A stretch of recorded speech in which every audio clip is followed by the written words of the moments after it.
No cardo de Jerusalém, ou seja, aquela avenida central da época romana bizantina, e o que nós vemos aqui em Jerusalém são principalmente restos da época bizantina, temos exposto uma maravilhosa descoberta.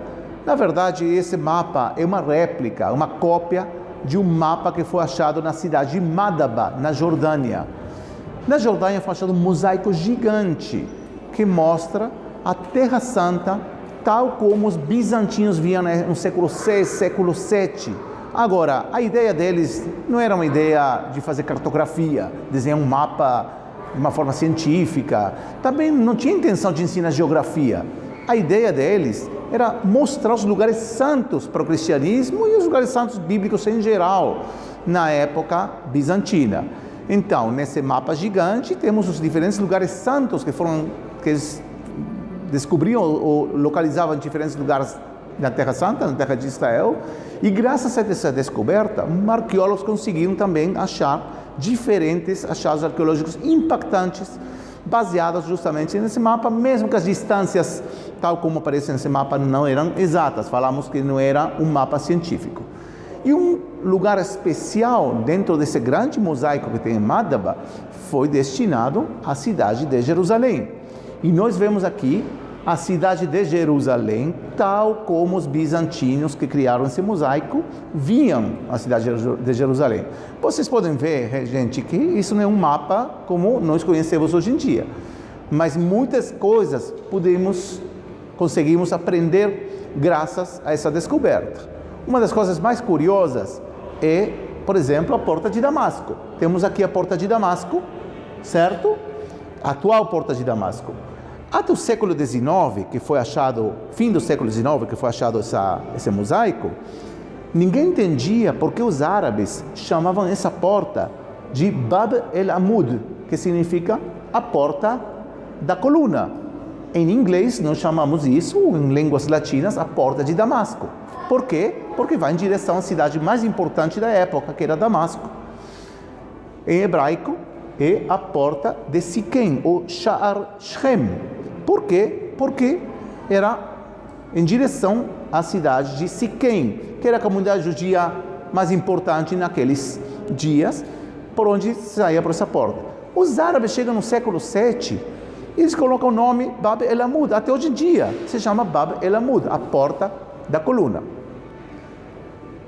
Agora, o que vemos aqui? Uma coluna. Aí entenderam os historiadores e arqueólogos por que em árabe chamava a porta da coluna. Porque tinha aqui uma coluna que estava bem próximo à porta de Damasco.